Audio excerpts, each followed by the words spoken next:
بسم الله الرحمن الرحیم. ګرانو ملګرو، تاسو ته په لرن انګلیش ان پښتو چینل کې په هراله او ستړي مشوم. ملګرو، په دې ویډیو کې به تاسو ته د رحمان بابا چې څومره ژوند په هغه به خبره کو او د رحمان بابا چې څومره شاعري و نو په دې بم خبره کو. ملګرو، دا د سیسی چې کوم پښتو پیپر د هغه بل یو نوې ویډیو ده ما پلی لیست جوړ کړی دی. تاسو تل تللی شئ د سیسیس د پاره د سیسیس چې کوم پښتو پیپر نو هغه تاسو ټول ویډیوګانې کتلی شئ. کو څوک هم د سیسیس پیپر ورکوي د پښتو نو هغه ته به ان شاء الله هیڅ قسمه مسله نه. راځئ چې رحمان بابا په ژوند باندې خبرې وکوس. ملګرو، کوم چرته د خبرو وکړو د رحمان بابا په ژوند باندې نو رحمان بابا کله پیدا شوی دی او په کوم ځای کې پیدا شوی دی. رحمان بابا چې کوم دی دا په 1413 کې دا په بادر کلی کې پیدا شوی دی. بادر کلی کوم ځای کې دی؟ بادر کلی د پیښور نه په 100 میله فاصله کې لري دی. کو تاسو ته چرته په پیپر کې MCQs راځي او بادر کلی کې نه بیا کې تاسو پیښور لیکئ. رحمان بابا اوس وفات شوی کله دی؟ نو رحمان بابا په 1911 کې وفات شوی دی. رحمان بابا په ژوند باندې خبرې کوو. ملګرو، رحمان بابا چې کوم دی دا یو صوفي شاعر وو. رحمان بابا چې کوم دی دا د اسلام باره کې هم د ډیره شاعري کړې ده. چې کوم شاعري و په دې کې زیاتره د الله سره مینه او د الله چې کوم زمونږ نبی کریم صلی الله علیه وسلم پیغمبر دی د هغه سره چې کوم مینه و د په خپل شاعري کې د هغې اظهار کړی. ملګرو، اوس کوم چرته د رحمان بابا د پلار په باره کې خبره وکړو. رحمان بابا چې کوم دی د پلار نوم عبدالستار. عبدالستار څوک؟ عبدالستار چې کوم دی د کلی یو غټ خان. خو رحمان بابا چې کوم دی د تعلق یو ډیره مالداره کورنۍ سو، یعنی دوی ډیر زیات مالدار. خو رحمان بابا یو داسې مزاج والا کسو چې د با د مالداری او د پیسې د سيزونه بد ډیر نه خوخول. رحمان بابا چې کوم دی دا یو ملنګ شاعر وو. کو موږ چرته د رحمان بابا شعرونه وګورو او کتابونه وګورو نو تاسو په هغه کې ښکاره شي چې رحمان بابا یو ملنګ شاعر او دا بالکل مطلب د پیسې و غیره د سيزونه د بالکل مطلب هیڅ توجه به نه ورکول او د په نسبت باندې د پیسې و غیره د هیڅ هم نو. رحمان بابا به د یو ملنګي ژوند کو. ملګرو، مخکې به زه تاسو د رحمان بابا د مرګ نه بعد چې هم کومې خبرې د هغه هم درسه یو انټرسټینګ سټوري شیر کوم. خو د رحمان بابا په شاعرۍ باندې خبره کو. د رحمان بابا چې کوم شاعري و دا مطلب د هر چا د پاره و.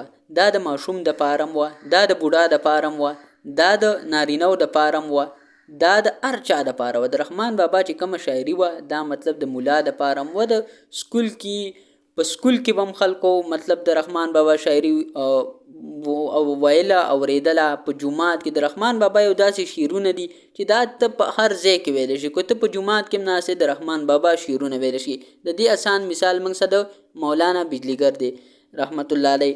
الله دی وبخي. د هغه هم یو سټوري د هغه هم در سره شیر کوم چې هغه د رحمان بابا په باره کې مطلب څه ویلي دي. دا ټول سره ورسمه کې شریکوم. خو د رحمان بابا په شاعرۍ باندې خبرې کو. رحمان بابا چې کوم دی په پښتنو کې د ټولو نه مشهور شاعر دی.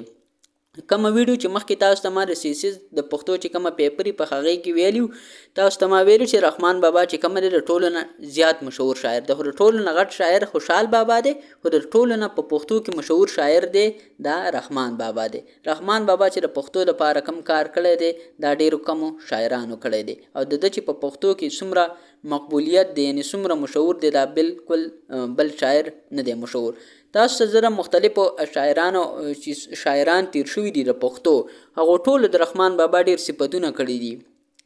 په کتابونو کې چې کوم صفاتونه کړي په لرسه دا شریکوم او بیا رسه هغه هم شریکوم چې د کوم شاعرانو د پښتو غټ شاعران د اشرف خان یعنی چې خوشحال بابا زویو هغه هم د رحمان بابا په شعرونو کې صفات کړي د هغه بل سره شریکوم. خو په لرسه دا شریکوم چې مختلفو شاعرانو د دې ټول کنکلوژن دی ټول نیچون دی دا در سره شریکوم. ټول شاعرانو دا وی چې د رحمان بابا چې کوم شاعري و دا یو داسې شاعري و چې مطلب اسانه و، یعنی چې چاته به دی ویلي مطلب هغه به په اسانه طریقې سره پوهیده.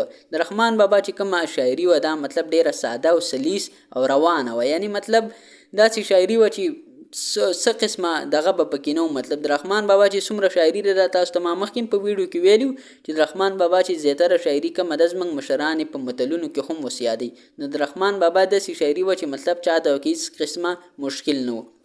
رحمان بابا چې کومه دی خو زه تاسو ته دا شعر وایم نو په دې باندې هر څوک پوهېږي نه د رحمان بابا یو داسې شاعري وه ادمیت څه په دولت نه دی رحمانه بت کو جوړ وي د سرو زرو انسان نه دی یا کو بت کو جوړ شي د سرو زرو انسان نه دی نو ملګرو د رحمان بابا بالکل دا شاعري وه چې هر کس به پې په اسانه طریقې سره پوهېدو هر د پښتو چې کوم شاعر دی بس هغه صرف دومره ویلی دي په نثر کې چې د رحمان بابا یو ډېره خوږه شاعري وه ډېره سلیس او ساده وه یعنی اجتماعي چې څومره ټول شاعرانو د رحمان بابا په شاعرۍ کې تصوف مطلب یو ډیره زیاته لویه برخه لري په پښتو کې څومره شاعران دي په تصوف کې د رحمان بابا نه چا هم ډیره شاعري یا مطلب دا څیزونه نه دي کړي دي راځئ چې اوس د مختلفو شاعرانو د رحمان بابا په شاعرۍ کې څه ویلي دي دا درسه شریک کړم. پیل رسه دا شریکوم اشرف خان کوم چې خوشحال خان خټک زوی دی هغه وایي په شعر کې د رحمان په ویل ځای د لقب نشته د رحمان په ویل ځای د لقب نشته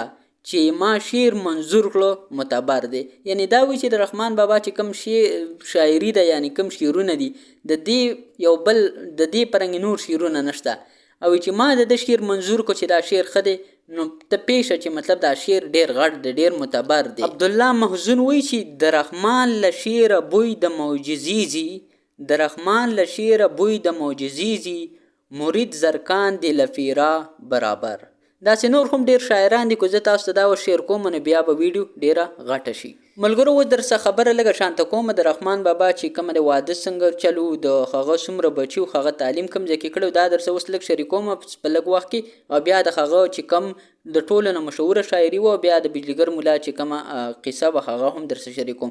ملګرو رحمان بابا چې کومه دی واده شوی و بالکل ځینې کسانو چې د واده نه و شوی خو بالکل د ده واده شوی و. رحمان بابا چې کومه دی د ده دوه بچي و د رحمان بابا یوه لور وه یوې زوی و د رحمان بابا چې کومه دی زوی چې کومه دی هغه ډیر زر وفات شوی دومره عمر کې ته نه ورسېدلی زوی وفات شوی د هغه لور ژوندی وه نو دا د رحمان بابا د بچو د ښځې په باره کې ودرسه د رحمان بابا چې کومه دی تعلیم په باره کې د کوم رحمان بابا چې کومه دی هېڅ قسمه داسې سکول وغیره دا تعلیم نو حاصل کړی. رحمان بابا په کلي کې د خپلو مشران لږ لږ څه زده کړي او بیا د قرآن چې کومه دی سټډي کړې وه د یو مولا نه نو رحمان بابا دغه تعلیم هم لږ لږ شانته کړو خو رحمان بابا خپل سټډي ډیره زیاته وه.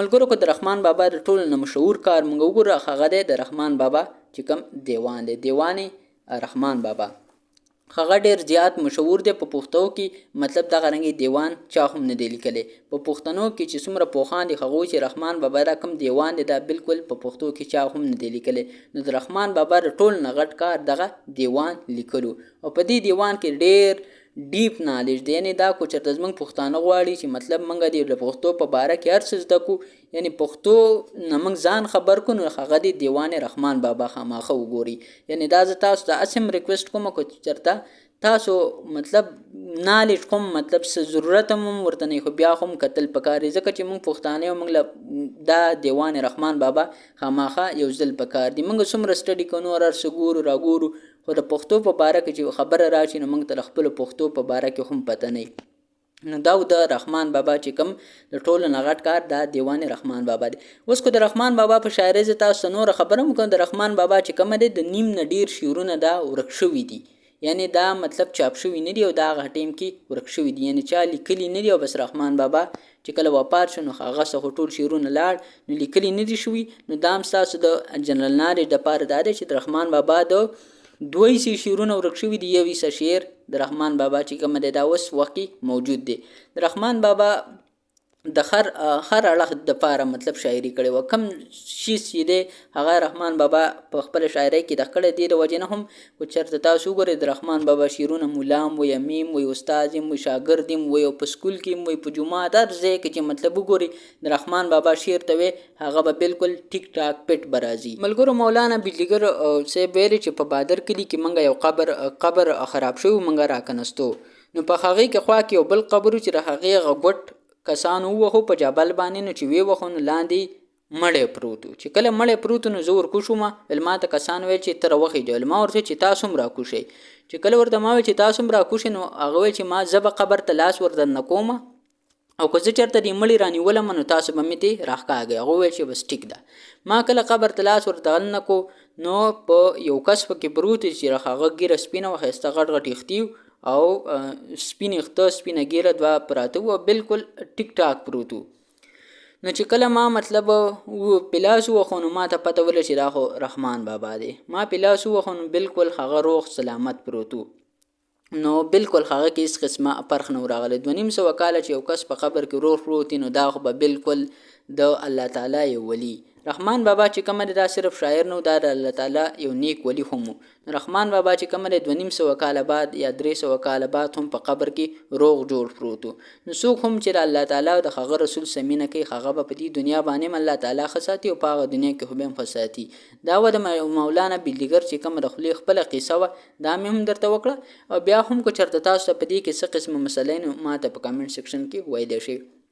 د رحمان بابا په بایوګرافي کې چې تاسو څومره خبرې درته ما ولیکل دا ولیکئ په دې باندې تاسو 3 پیجز کوېسچن راځي بس دا به ان شاء الله تاسو ته هیڅ قسمه مسله نه. د رحمان بابا چې څومره کار او تاسو ته ما ټول چې رحمان بابا څه کړي تاسو بل دا کار هم وکړئ چې رحمان بابا څومره شعرونه ډیر یاد کړئ نو تاسو به بیا هیڅ قسمه مسله نه. ملګرو دا زمونږ نننی کلاس چې پای ته ورسېدو.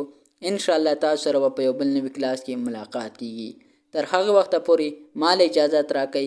ما په خپل دواګانو کې یاد ساتئ او د خپل ځان هم ډیر خیال ساتئ.